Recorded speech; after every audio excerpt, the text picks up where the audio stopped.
The National Weather Service has just issued a flash flood warning across Arkansas, Alabama, Mississippi, and Louisiana. Flash floods kill a lot of people in the United States every single year, more than lightning, more than hurricanes, and more than tornadoes. Sadly, a lot of these victims are families. They're either caught in their vehicles or caught in their homes in the middle of the night when these flash floods come through. According to Ready.gov and FEMA, all it takes is 6 inches of water, moving water, to knock a grown adult off of their feet. Now, that's a fact. You get out here in a moving stream like this, when the water picks up, a little bit of rapids, especially on a slick surface, you can definitely get swept off your feet pretty easily in a little bit of fast moving water. Now, take that water up about, let's say, to 12 inches. A small car trying to cross through 12 inches of fast moving water can get washed downstream. I had a buddy try to cross a river. It was probably about 1.5 feet of water, give or take. And he thought, it was a Toyota Tacoma trying to cross the river. He thought, no problem, I'll make it. His car got swept, the back end of the car, his truck got swept around and then swept downstream and then finally got lodged up against a big tree, kind of like this one right here on the riverbank. Totaled his truck, essentially, flooded it, which was pretty disheartening, I'm sure. Now, take that water up to 2 feet and more, it will wash away anything. If you've got a fast flowing stream, fast flowing flash flood, 2 feet of water, it doesn't matter what you're driving. The water pushes against those tires, pushes against the wheels of your vehicle and up, eventually touches the doors. It's a tremendous amount of force. I remember surfing in the ocean, and what you try not to do, that is get the surfboard between you and the wave, because that is hazardous to your health. If you can let the wave hit you and then the surfboard, you're generally okay, or face into it or duck dive under it or whatever. But if you're standing and a wave hits that surfboard against you, it's like getting hit by a car. It hurts, it's painful. So we always try to avoid that. But what I'm getting at is the force of water. It's so powerful. Most people underestimate it. They think, what's the worst that could happen? And which is oftentimes what I say, but you gotta listen to your instincts. If your instincts are saying, stay away from this flooded road, then listen to those instincts. Just wait it out. Even if you're, napping in your car overnight, don't drive through a flash flood zone. Now let's talk about the steps that we can go through to prepare our family, our home, our gear, our vehicles for a flash flood scenario. And if you like these types of videos, make sure you guys are hitting the thumbs up and subscribing to the channel, because we put out lots of content all the time. While volunteering after Hurricane Helene absolutely destroyed parts of North Carolina, we met a man who had his entire 2-story home washed completely away by a river, not very dissimilar to this right here. It looked like this 99.999% of the time, but that 0.0001% took his 2-story home away.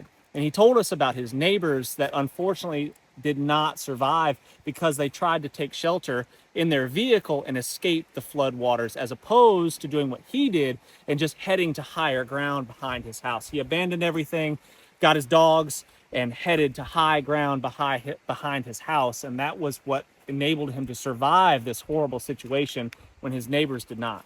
Most people don't realize how fast the water can come up.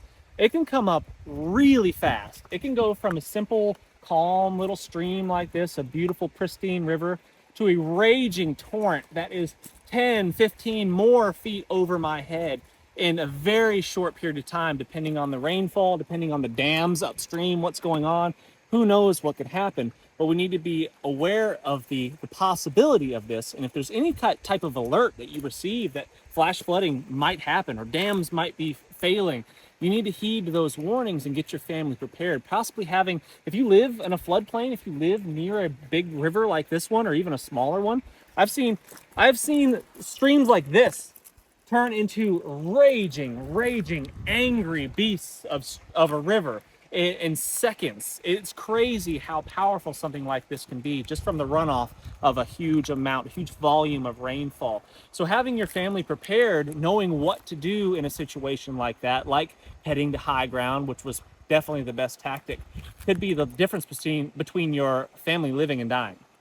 FEMA actually has a pretty good phrase. It's turn around, don't drown. So particularly if you're in your vehicle and you're coming up onto a flooded road, just turn around. It's not worth it. You know, even if you've got the big SUV, you know, four-wheeler, but snorkel coming up out of it, big jacked up truck, it's really not worth losing all of that. Even if it's just damage to your vehicle or potentially loss of life, it's just not worth it. Just turn that thing around. Because as fast as those waters can rise, they can recede. So generally speaking, you're not going to be, you know, stuck on the hillside waiting this thing out forever.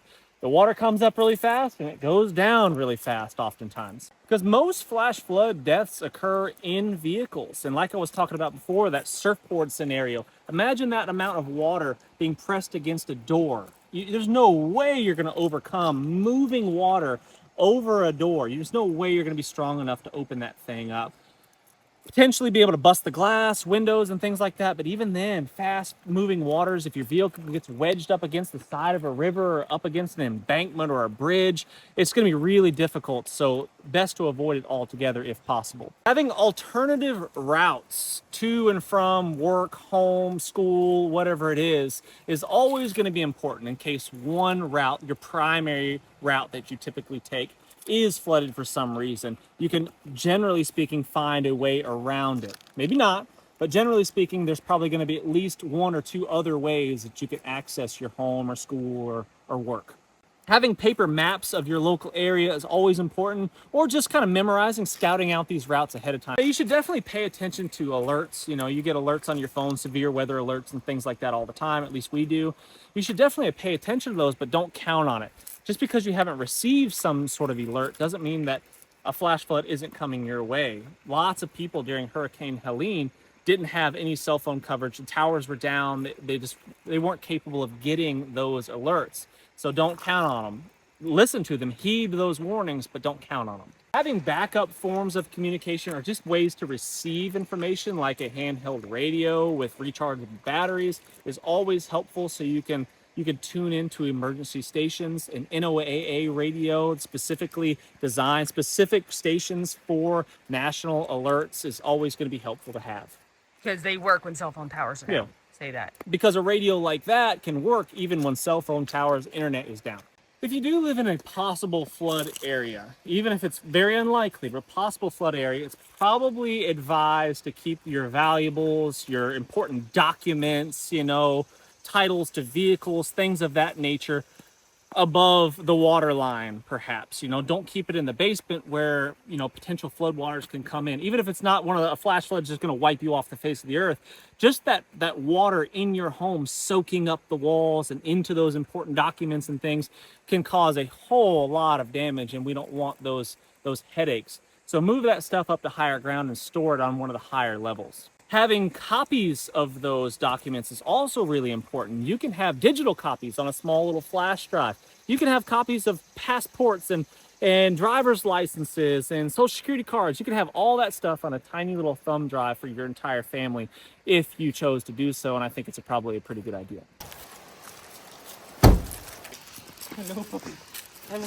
Having a bag like this packed and ready to go with the essentials in it saves time, it saves chaos. It saves you having to worry about what you might need in the heat of the moment when that flash flood, when the floodwaters are coming in your home. Having a bag sitting by your front door or in your vehicle ready to go, ready to rock at a moment's notice is always important. What's in a bag like this? I've done tons of videos on my channel about what you might put in a bag like this, but essentially, in a nutshell, food, fire, water, shelter, security, communication, and first aid. Those are the things that you should have in a go bag, a get home bag, a bug out bag. Now, of those 7 items that I just mentioned, probably the most important, arguably the most important, is water. How are you going to get water? You can't carry that much water because it's friggin' heavy. It takes up a lot of space. So having a way to get clean water. Bleach is always a good option to have in your home, so you can treat some water and kill those waterborne pathogens, the microbes and nasty, because flood water is gross. There is everything from septic tanks to fertilizer runoff from golf courses to just imagine all the stuff. Let's imagine a garage, a workshop, a car garage getting flooded out, and all the oil and just anything and everything that you can imagine getting pushed into that water. It's pretty dang nasty. So having a way to filter water in your home, like a Berkey, a Grail water filter is what I keep in my pack because I trust them. I've used them all over the world and I've never gotten sick, even in some nasty, nasty places and drinking some nasty water. So having a way to make water safe, water purification tablets, filter it, and make it safe by filtration, boiling perhaps, big pots at your home, ways that you can heat that water up and make it safe, just alternative ways to get water. That's going to be really high on that priority list. Now, as far as vehicle preparedness goes, like I said, having a pack like this one ready to go in your vehicle, along with some other emergency supplies specifically for a vehicle, jumper cables and all that kind of good stuff. Park your vehicle on higher ground if possible, so you don't even have to worry about the floodwaters damaging it or taking it away, perhaps. Keep it topped off on gas. Like I always say, a quarter tank is empty. If you get below a quarter tank, you've already run out of gas. In most places, if you've got a quarter tank of gas, you can try, and most vehicles are fuel efficient enough to do this, you can get a long ways away from the danger zone with that much fuel. So quarter tank is empty, treat it as such, and top off that fuel tank as quickly as possible. If you know there's a hurricane coming, possible floods coming your way, go ahead and top that fuel tank off before the lines get crazy. Be the first one there. Be proactive instead of reactive. All right, guys, I hope you found these tips to be helpful. There's a bug in my eye. Hopefully you heed this life-saving advice, this potential life-saving advice, and you do the necessary preparations for you and your family to survive the next disaster. Hopefully it never comes. If you like what you've seen here today, make sure you hit that subscribe button and the thumbs up. In the description and in the comment section of this video, there's going to be links to all sorts of ways you can help support the channel and also get a lot more life-saving survival type information as well. Thanks for watching, friends. Until next time, what's the worst that could happen? Let's just go on 3. Yes.